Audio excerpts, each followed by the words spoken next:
मुनाफे की मोहब्बत से भर देंगे। जी हाँ, बेट करेंगे ऐसे स्टॉक जो आपकी वेल्थ का रखेंगे ख्याल और बाजार की उथल पुथल में भी देंगे आपका साथ। आइए शुरू करते हैं हमारा खास show lovely stocks.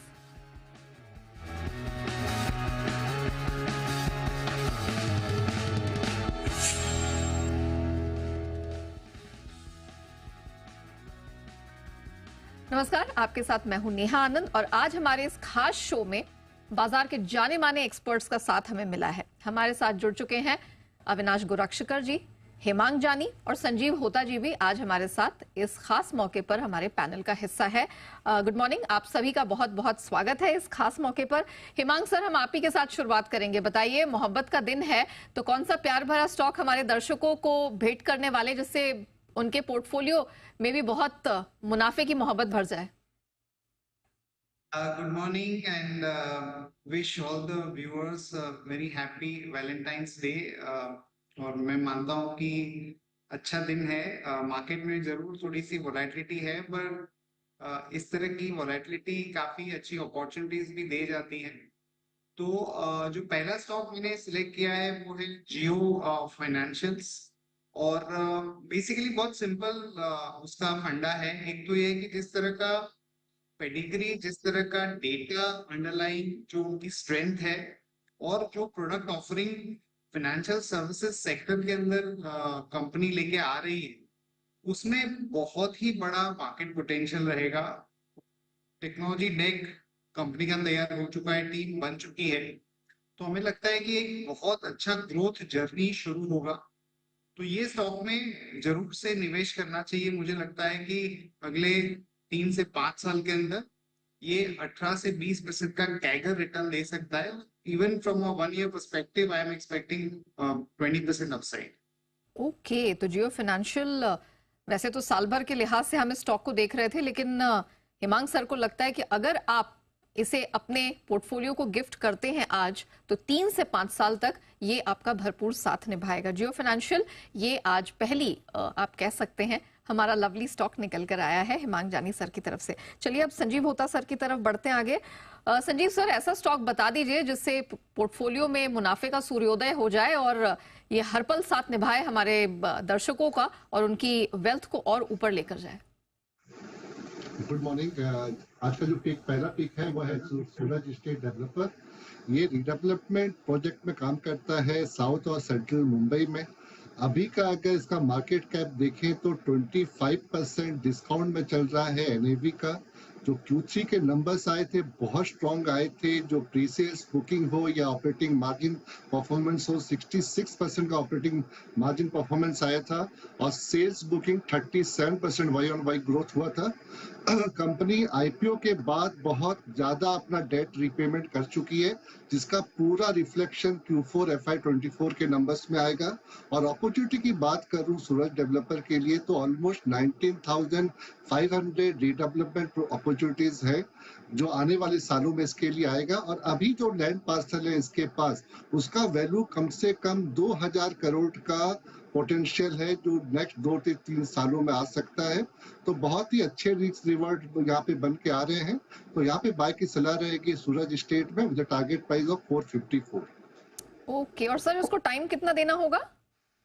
Minimum 1 year. Okay, चलिए तो साल भर के टाइम फ्रेम में सूरज स्टेट को दीजिए अपने पोर्टफोलियो में जगह, जरूर साथ निभाएगा और लंबा चलेगा। अविनाश सर, अब आपकी बारी आती है। सर बता दीजिए, वैसे वैलेंटाइंस डे के मौके पर ऐसा स्टॉक जो चलता रहे, जिसकी गाड़ी कभी थमे नहीं और अच्छी खासी मुनाफे की आप कह सकते हैं मोहब्बत भी मिले हमारे दर्शकों के पोर्टफोलियो को, ऐसी आपकी पहली सौगात कौन सी होगी? Good afternoon Neha. देखिए, पहला स्टॉक जो मुझे पसंद है और जो वैल्यूएशन के पॉइंट ऑफ व्यू से काफी अट्रैक्टिव लग रहा है वो है आस्क ऑटोमोटिव। देखिए, ये कंपनी हाल ही में इन्होंने आईपीओ किया था। करीबन आईपीओ प्राइस 282 रुपीज था, अभी प्राइस करीबन 292 चल रहा है। देखिए, ये कंपनी सबसे बड़ी इंडिया में ब्रेकिंग शूज और एंटी ब्रेकिंग सिस्टम्स जो टू व्हीलर्स में यूज करते हैं वहां पे इसको यूज किया जाता है। इनका जो क्लाइंटल है वो काफी इंप्रेसिव है।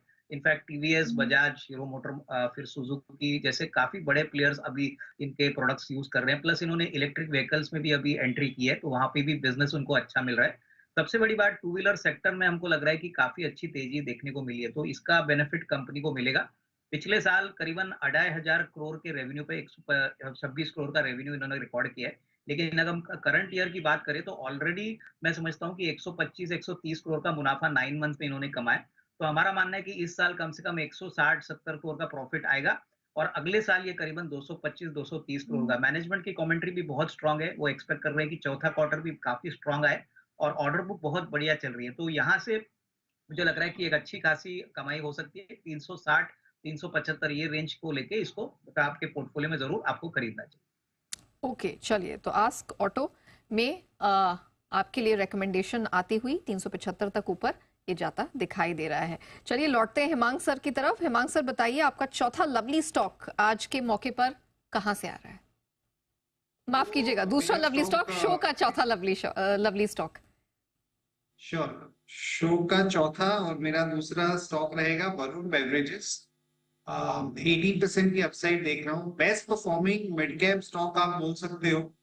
और ये क्वार्टरली जो नतीजे आए तो उसमें अगर एक ऐसा एनालिसिस करे कि बेस्ट परफॉर्मिंग या जिनका नंबर सबसे बढ़िया आया था या आउटलायर्स, उसमें वरुण बेवरेजेस का नाम हम ले सकते हैं। 18% की वॉल्यूम ग्रोथ थी। जिस तरह की इम्पैक्टेबल प्रोडक्ट लाइंस, ज्योग्राफिकल प्रेजेंस और हर एक कैटेगरी में जिस तरह की एक्सपेंशन की स्कोप है, चाहे एनर्जी ड्रिंक हो, चाहे वो डेयरी प्रोडक्ट्स हो, तो वरुण बेवरेजेस लगातार डिलीवर कर रहा है।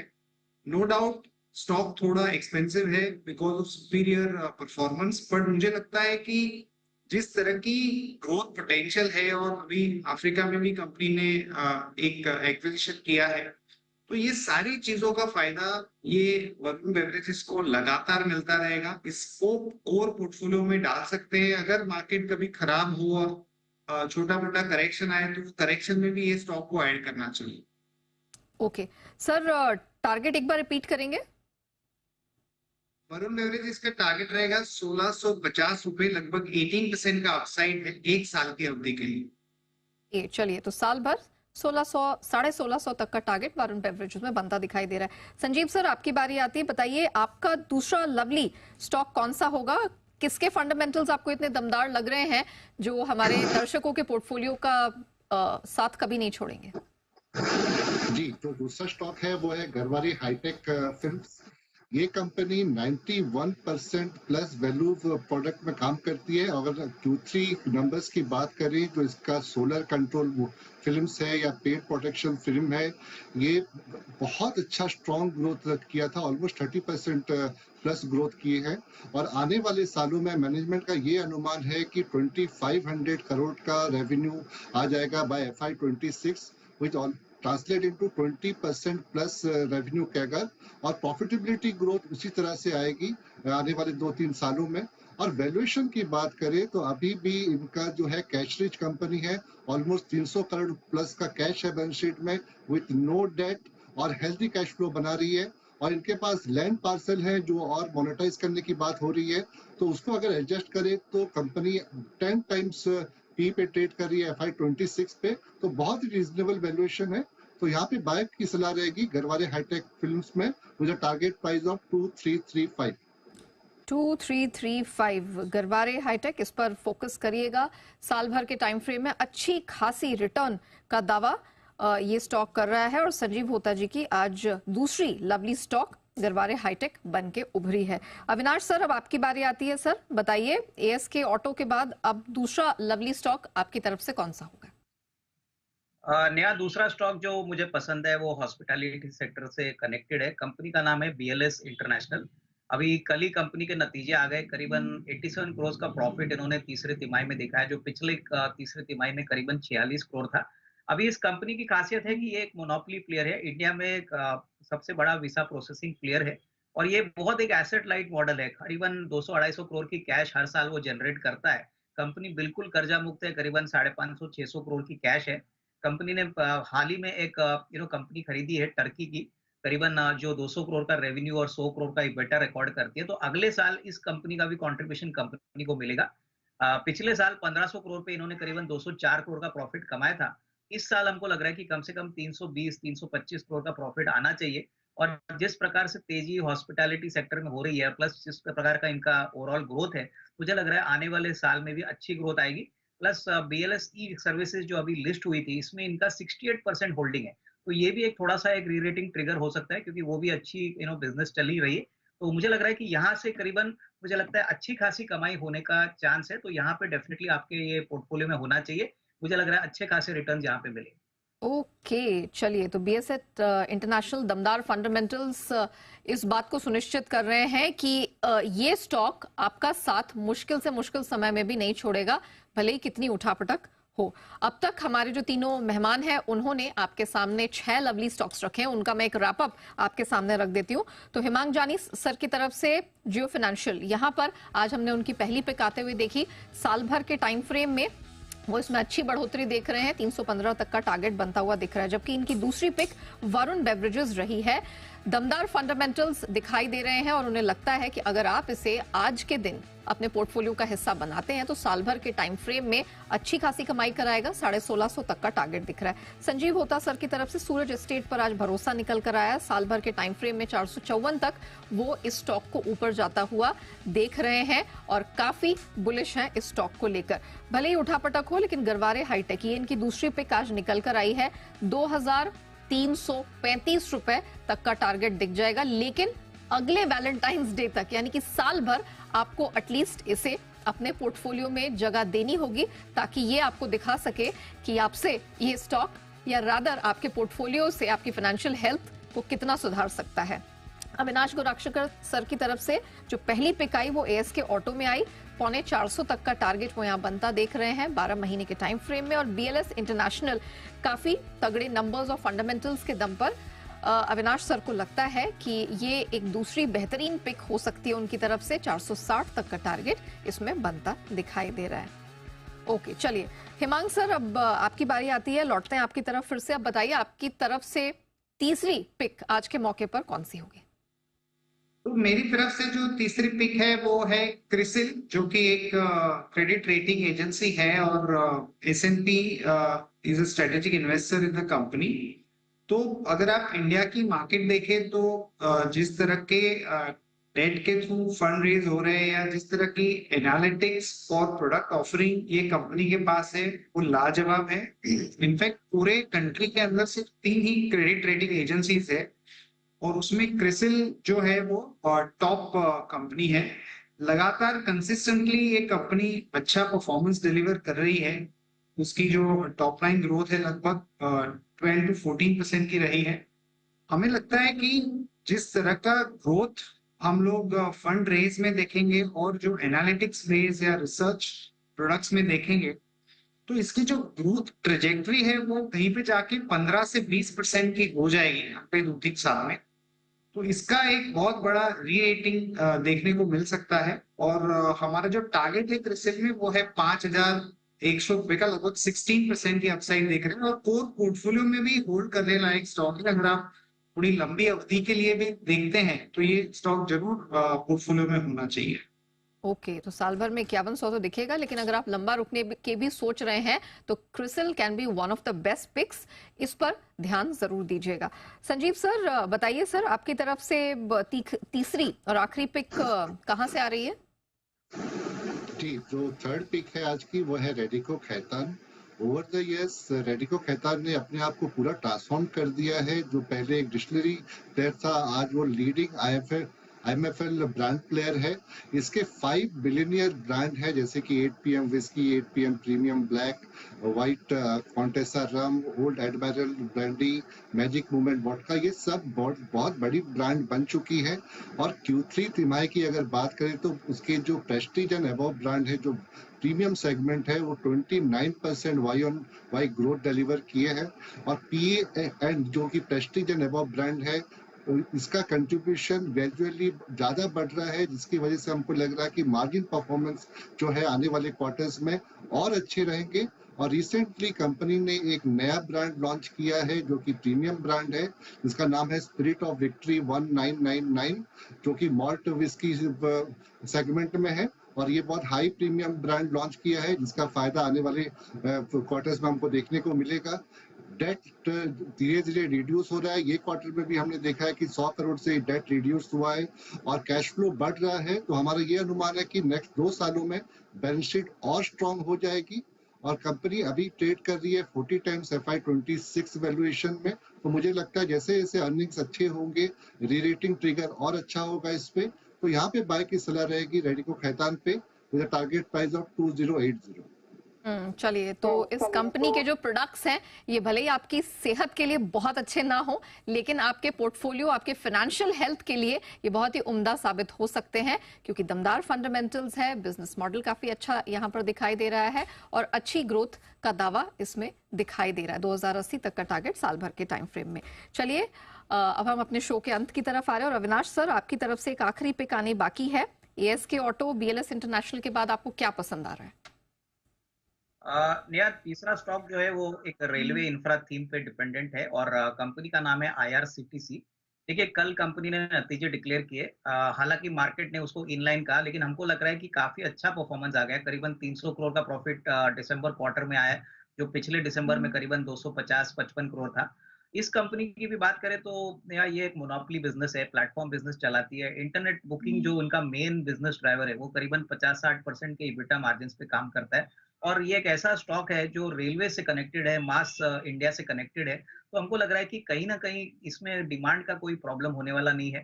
सबसे बड़ी बात, कंपनी बिल्कुल कर्जा मुक्त है, करीबन 2000 करोड़ के ऊपर की कैश है और पिछले साल करीबन 3500 करोड़ पे करीबन 1000 करोड़ का बॉटम लाइन किया। तो कंपनी बहुत प्रॉफिटेबल है, इसमें कोई डाउट नहीं। आने वाला साल के लिए भी हमको लग रहा है कि करीबन 1200 करोड़ का प्रॉफिट आने का उम्मीद है। और FY25 की बात करें तो हम ये लेके मान के चल रहे हैं कि करीबन 1350-1400 करोड़ का प्रॉफिट आएगा। अर्निंग्स ग्रोथ भी अच्छी तरह से बढ़ेगी, क्योंकि आने वाले समय में मुझे नहीं लगता है कोई इक्विटी डायल्यूशन होगा। अर्निंग्स ग्रोथ बढ़ती है तो डेफिनेटली इसमें अगले एक साल के लिए हमको लग रहा है करीबन 1150 एक नियर टर्म का टारगेट आप लेके चल सकते हो। हालांकि लॉन्गर टर्म में और भी अच्छे रिटर्न आ सकते हैं, बट डेफिनेटली अगर 12 मंथ्स की बात करें तो 1150 का एक टारगेट प्राइस लेके यहाँ पे अपने पोर्टफोलियो में IRCTC को जरूर इंक्लूड करना चाहिए। IRCTC जी बिजनेस के काफी जो एक्सपर्ट्स हैं वो इस पर पहले भी अपना भरोसा जता चुके हैं और आज वैलेंटाइंस डे के मौके पर भी अविनाश जी ने इसे आप कह सकते हैं कि अपनी लवली पिक की बतौर चुना है। IRCTC साल भर में तो आप देख रहे हैं आपकी स्क्रीन पे 1150 तक का टारगेट बन रहा है, लेकिन अगर आप इसको लंबा भी अपने पोर्टफोलियो में जगह देते हैं तो आपके लिए काफी फायदेमंद साबित हो सकता है। अच्छा, अब हेमांग सर, संजीव सर और अविनाश सर, आपने ये तो बता दिया कि कौन कौन से स्टॉक्स पे फोकस करना है, लेकिन जिस तरह से बाजार का माहौल है उसमें कई बार हमारे व्यूअर्स को बड़ा कंफ्यूजन हो जाता है कि उनके पोर्टफोलियो में जो बाहर इतनी उथल पुथल हो रही है, पोर्टफोलियो में क्या करना है। हेमांग सर, मैं आपसे समझना चाहूंगी, रिलेशनशिप्स और मार्केट काफी हद तक मिलते जुलते हैं, हमेशा स्मूथ नहीं जाते, बहुत उठापटक होती है। तो सर, बाजार में बताइए, अभी जैसा सिनेरियो है, अच्छी स्ट्रेंथ दिखी लेकिन अब प्रेशर दिखाई दे रहा है, बहुत वोलेटिलिटी है, किन बातों का ध्यान हमारे व्यूअर्स रखें? बिल्कुल, मार्केट के अंदर हमने वॉलेटिलिटी इंक्रीज होती हुई दिखी है और यूएस में जिस तरह से इन्फ्लेशन की प्रिंट आई है वहां पे भी एक शार्प करेक्शन हमने देखा है और मेरे ख्याल से ये काफी स्वाभाविक है और होना भी चाहिए, क्योंकि मार्केट में एक कोई थीम्स के अंदर या कुछ कैटेगरी के अंदर हम एक एक्सुरेंस भी देखते हैं और कभी कभी अगर हम कॉम्प्लेसेंट हो जाते हैं तो बड़े एक्सीडेंट्स भी देखने को मिलते हैं। तो थोड़ा सा ध्यान में रखना चाहिए कि आपकी जो फोकस है वो थोड़ी अर्निंग्स पे रहे, बहुत ज्यादा प्राइस मूवमेंट में हम न जाए जी। और थोड़ा सा जो लेवरेज वाला कंपोनेंट होता है उसमें ज्यादा संभल के काम करने की जरूरत होती है, क्योंकि आपका अगर पोर्टफोलियो ग्रो ज्यादा कर जाता है तो आप एग्रेसिव होके काम करते हैं और कभी कभी गलत डिसीजन ले लेते हैं। ये सिर्फ इन्वेस्टर्स के लिए नहीं होता है, कंपनी लेवल पे भी होता है, क्योंकि इजी फंड रेज हो जाता है तो कैपिटल एलोकेशन में या एक्सपेंशन में कई बार उन लोग एग्रेसिव हो जाते हैं जी। तो थोड़ा सा संभल के चलने का वक्त है। और सबसे बड़ी बात ये रहेगी कि अपॉर्चुनिटीज बहुत बड़ी मिलेगी। मुझे नहीं लगता कि तेजी की जो स्टोरी है वो कहीं पे लंबा पॉज लेने वाली है, छोटे मोटे करेक्शन आते रहेंगे। करेक्ट। पर थोड़ा सा होमवर्क करके, थोड़ा सा डिसिप्लिन रख के काम करेंगे तो बहुत अच्छा सा वेल्थ क्रिएशन होगा। बिल्कुल। अविनाश सर, आपसे जानना चाहूंगी, इस तरह के करेक्शन आते हैं तो आमतौर पे कहते हैं बड़ा अच्छा मौका है, आपको सस्ते में कोई स्टॉक मिल रहा है, लेकिन जिन्होंने ऑलरेडी पैसा लगाया, निवेशक है, वो थोड़े पशोपेश में आ जाते हैं कि क्या प्रॉफिट बुक करें या वेट करें, हमारे लेवल्स वापस से आएंगे, क्या सलाह होगी अभी? मेरे ख्याल से देखिए, ये मार्केट में लॉन्ग टर्म के लिए अभी भी बहुत मौके हैं। जिन्होंने पहला खरीदा है, अगर उनको इनकी कंपनी अच्छी है, बिजनेस अच्छा है, प्रमोटर अच्छा है और सबसे बड़ी बात, अगर वो ऐसे नीश मोनोपोली बिजनेस में या कोई अच्छे सेक्टर में पैसा लगाते हैं, तो मुझे लग रहा है कि उनको ये करेक्शन या वोलेटिलिटी से डरना नहीं है। देखिए, इलेक्शन के पहले ये नॉर्मल है, इलेक्शंस के बाद वापस मार्केट में अच्छी रेटिंग आएगी। तो मेरे ख्याल से stay invested for the long term. देखिए, शॉर्ट टर्म में हम कुछ प्रिडिक्ट बराबर नहीं कर सकते, लेकिन लॉन्गर टर्म में अगर आपकी कंपनी सही है, बिजनेस अच्छा है, तो डेफिनेटली इक्विटी मार्केट से आप अच्छा पैसा कमा सकते हो। लेकिन कन्विक्शन और पेशेंस, ये दोनों चीज आपको मोस्ट इंपॉर्टेंट है अगर आप इक्विटी इन्वेस्टमेंट करते हो। संजीव सर, क्विकली अगर आप मुझे 10 सेकंड में बता सके, ये लार्ज कैप स्टॉक्स पसंद है, मिड कैप या स्मॉल कैप में अभी भी जान बाकी है? क्या लगता है सर इंडेक्स वाइज? जी, जो 2024 में हमारा जो स्ट्रेटेजी है वो लार्ज कैप ओरिएंटेड है। लार्ज कैप में ज्यादा एक्सपोजर रहना चाहिए और मिड एंड स्मॉल कैप में जहाँ पे अर्निंग विजिबिलिटी हो और मार्जिन ऑफ सेफ्टी हो, बस वो क्वालिटी को बाय करें और नहीं तो अवॉइड करें। जहाँ पे एक्सुबरेंस है, फ्रोथ है, उसको टोटली अवॉइड करें small and mid cap space में। ऑलराइट, चलिए Hemang sir, Sanjeev ji and Avinash sir, आप तीनों का ही बहुत धन्यवाद। आप इस खास मौके पर हमारे साथ जुड़े। Thank you for your word of wisdom end of course जो बेहतरीन स्टॉक्स आप चुन के एनालाइज करके लाए, उसके लिए भी आपका बहुत बहुत धन्यवाद। हमारी इस खास पेशकश में इतना ही। मुझे दीजिए इजाजत। नमस्कार।